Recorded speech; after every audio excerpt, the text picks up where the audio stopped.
Bom dia, gente. Prazer estar com vocês. Hoje nós vamos falar de Mateus 6,33, cujo tema é Busca em primeiro lugar o reino de Deus e a sua justiça. Fica comigo, no final você vai se surpreender com a revelação que o Senhor nos trouxe. Amém? Quero ler o texto com você. Está lá em Mateus 6,33, fala assim: Busquem, pois, em primeiro lugar o reino de Deus e a sua justiça, e todas essas coisas serão acrescentadas a vocês. É interessante porque nós vivemos buscando as coisas, vivemos querendo dominar, vivemos querendo preocupar com o futuro, mas olha só o que Jesus nos traz com esse texto extraordinário, não é? Quando Jesus diz isso, nós precisamos entender um pouco mais fundo o que é essa busca. Não é simplesmente buscar. O grego, a palavra que em grego, porque é Novo Testamento, fala de zetel, ou zeteo. Buscar, procurar, desejar, empenhar-se a alcançar.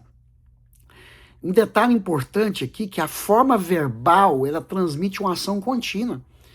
Então, a ideia é continue buscando.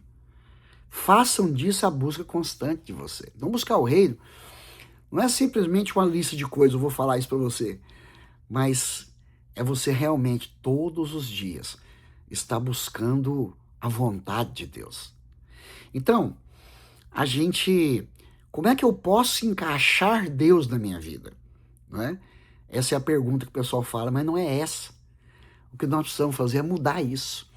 Não é como eu posso encaixar, é como toda a minha vida pode se organizar ao redor de Deus, ao redor do governo de Deus. Consegue entender? Então, isso muda, porque o contexto mostra, não é, que Mateus 6,33 não parece isolado. Pouco antes, Jesus fala assim: vocês não podem servir a dois deuses, a Deus e ao dinheiro. Está lá em Mateus 6,24. Não se preocupe com a própria vida, quanto ao comer ou beber. Então, ele vai falar das aves, dos lírios, né, da necessidade das coisas materiais. Mas o verso 32 fala assim: pois os pagãos é que correm atrás dessas coisas, mas o Pai Celestial sabe que vocês precisam delas. Então aqui parece um contraste extraordinário para nós. Existem duas buscas. O mundo busca as coisas, o discípulo busca o reino. Há uma diferença muito grande. Sabe, muita gente tem colocado as coisas no lugar de Deus, sentadas no trono de Deus. E nós precisamos mudar isso. Por isso que às vezes nós temos dificuldades, passamos provações, lutas. É claro que Jesus avisou a gente: no mundo eu passarei por aflições, mas tem de bom ânimo, eu venci o mundo. Então nós vamos passar por isso. Mas entender onde colocar Deus e onde colocar as coisas é o que nós vamos falar hoje para você. Presta atenção, me acompanha. Você vai perceber o que vai acontecer aqui. Então, Deus conhece as necessidades do discípulo. Né? Então, Mateus 6,33 não é simplesmente uma fórmula do tipo: coloque Deus em primeiro lugar, né, e ele vai dar tudo que você deseja. Né? Na verdade, Jesus está dizendo: pare de fazer das coisas a grande busca da sua vida. Presta atenção nisso. É o contrário do que o mundo está falando para você fazer. O mundo fala: larga tudo, foca em você. O mundo fala: acorda de madrugada, toma banho gelado, vai fazer isso, porque você vai prosperar. Jesus está falando ao contrário. Presta atenção. O que Jesus traz para nós aqui? Né? Porque ele está falando: faça do reino a grande busca da sua vida e confie ao Pai aquilo que você necessita. Uau, muda tudo. Isso é ao contrário, muda tudo. Não é? Mas o que significa buscar o reino? O reino, aqui em grego, fala basileia, não é? Embora possa significar reino, a ideia bíblica frequente enfatiza o domínio e o governo. Então, buscar o reino não é principalmente buscar um lugar. Não. é buscar o governo de Deus para a sua vida. Olha só, irmãos, não é? Isso muda a nossa interpretação, isso muda a leitura. Buscar o reino é perguntar o tempo inteiro, Senhor, onde o Senhor quer governar hoje? Onde o Senhor quer governar na minha vida? Em todas as áreas. Então, sabe, o Senhor quer governar os meus pensamentos? O Senhor quer governar as minhas decisões? O Senhor quer governar o meu dinheiro? O Senhor quer governar a minha família? O Senhor quer governar a maneira como eu trato alguém, especialmente os de dentro de casa? O Senhor quer governar os meus planos? O Senhor quer governar na minha ansiedade, das necessidades que eu tenho diariamente, os meus desejos?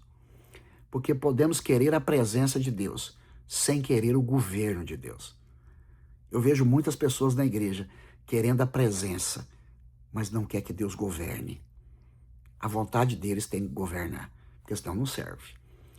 Então, nós precisamos buscar o reino. Buscar o reino é inverter isso. Não é trazer Deus para dentro da minha vida. Não. É colocar a minha vontade dentro da vontade de Deus. E quando Jesus acrescenta, além de buscar o reino, buscar a justiça, essa parte, às vezes recebe muito menos atenção. O povo nem dá moral. Mas essa palavra em grego, que quer dizer dikaiosine, quer dizer justiça, retidão, aquilo que está de acordo com Deus. Então Mateus já havia usado essa palavra várias vezes. Olha só, lá em Mateus 5,6, quando Jesus fala bem-aventurados os que têm fome e sede de justiça. Olha lá em Mateus 5,20, se a justiça de vocês não excederem muito a dos escribas e fariseus. Então, portanto, buscar a justiça de Deus significa desejar que o caráter e a vontade de Deus se tornem visíveis na maneira como vivemos. Isso não é fácil, porque a nossa carne aflora, a nossa vontade aflora, o pecado aflora muitas vezes. Então, não basta dizer, eu quero o reino. Jesus acrescenta, quero que vocês busquem viver segundo a justiça do reino. É uma transformação de dentro para fora. Eu preciso disso para a minha vida. Transformar de dentro para fora.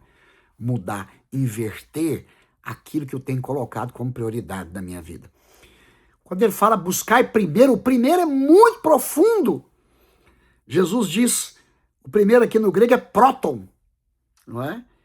E ele fala, não é simplesmente colocar Deus, família, etc. Não é fazer uma lista na sua vida. É mais profundo que isso. O reino não deveria simplesmente ocupar o primeiro lugar, o compartimento da minha vida. Ele deveria governar todos os compartimentos. Ele deve ser o centro. A melhor imagem que nós podemos enxergar é Deus é o centro da minha vida. As outras coisas relacionadas, os projetos, família, trabalho, futuro, dinheiro, são organizados ao redor do centro. É o centro irradiando para todas as coisas. Essa é a imagem que tem que estar na sua cabeça o tempo inteiro, para a gente poder inverter o que a gente tem feito da nossa vida. Isso explica por que Paulo fala o seguinte, lá em 1 Coríntios 10:31, assim, quer vocês comam, bebam ou façam qualquer outra coisa, façam tudo para a glória de Deus. Uau! Fazer tudo para a glória de Deus. Então, toda vez que eu vou fazer algo, toda vez que eu for reagir, será que isso é para a glória de Deus? Eu preciso pensar isso diariamente.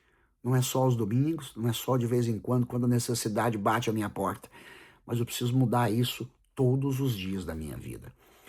Isso explica muita coisa, sabe? Até o comer e o beber pode estar debaixo do reino de Deus, quando eu coloco Deus no centro da minha vida. Então, como é que eu busco o reino na prática, no dia a dia? Não é? É pegar o meu desejo e fazer dele, eu quero aquilo que Deus quer. É pegar o conhecer, porque se eu quero fazer aquilo que Deus quer, eu preciso saber o que Deus quer. Então eu preciso ler na palavra, buscar nas escrituras quem Deus é e qual é a sua vontade. Então, desejar o que Deus quer, conhecer a Deus e a sua vontade e submeter. Submeter é permitir que a palavra confronte os meus desejos. E não é só confrontar, não é submeter, é obedecer. Obedecer.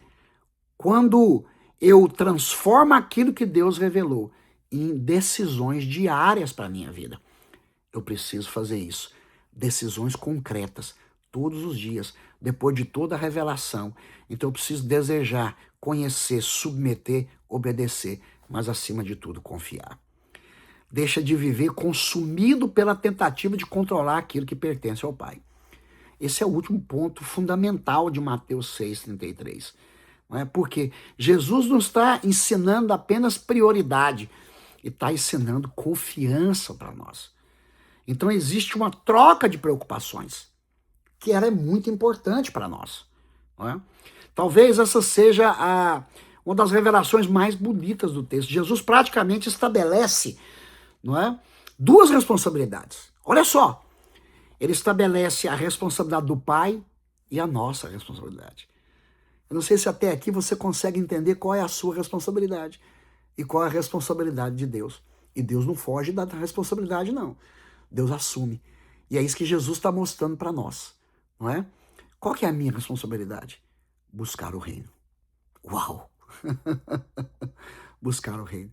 E a responsabilidade de Deus é cuidar daquilo que eu preciso. Meu Deus! Se você entendeu isso até aqui, tem mais.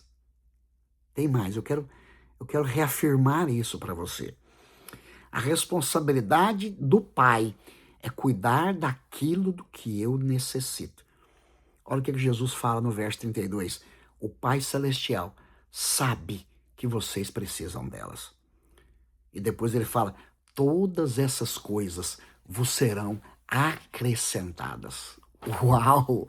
Meu irmão, a palavra acrescentar significa que ela vai deixar de ocupar o lugar principal.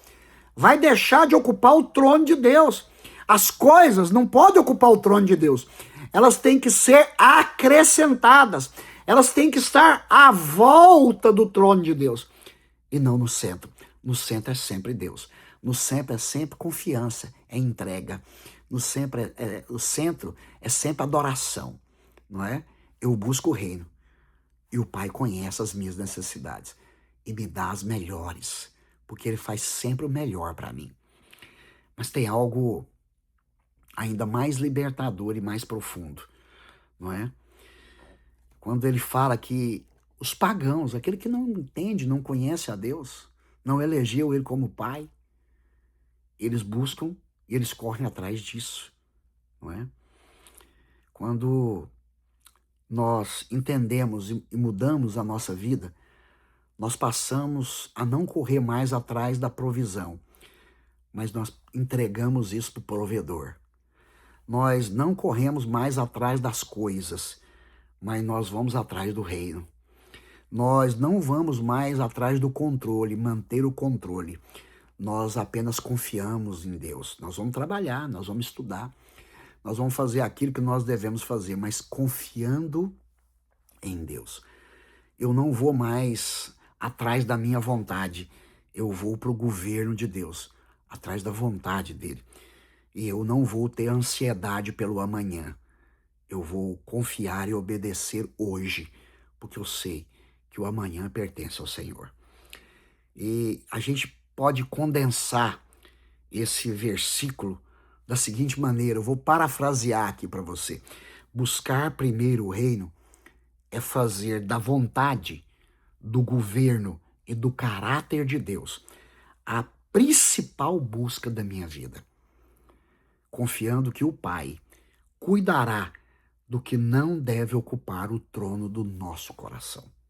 Isso também cria uma ligação maravilhosa entre a oração que Jesus nos ensinou. Porque Jesus diz assim, venha o teu reino, seja feita a tua vontade, assim na terra como no céu. Então, na realidade, eu acredito que Mateus 6,10, que é a oração que Jesus nos ensinou, é a vida prática da oração em Mateus 6,33. Quando nós oramos, venha o teu reino, seja feita a tua vontade. Na prática, nós precisamos deixar Deus no centro da nossa vida. Porque na periferia vem todas as outras coisas que serão acrescentadas pelo Pai, que te ama, que cuida de você. Então, irmão, não busca coisa, não. Não perca seu tempo, não. Você vai nadar e vai morrer na praia. Busca o Senhor. Coloca Ele no centro da sua vida. Isso não é fácil, porque nós aprendemos com o mundo a buscar as coisas, a priorizar as coisas. E nós esquecemos de que um dia nós encontramos com o Senhor. E Ele mudou a nossa história, mudou o nosso coração. E esse coração hoje quer não só a presença de Deus, mas precisa colocar Deus no centro. Pode acreditar em mim, faz esse teste. Coloca o Senhor, tira a ansiedade, tenha confiança, busque em primeiro lugar a sua vontade na sua vida. E você vai perceber que as outras coisas vêm da mão de Deus, através da graça derramada sobre você. Que o Senhor te abençoe ricamente e que mude a sua e a minha história, em nome de Jesus. Amém?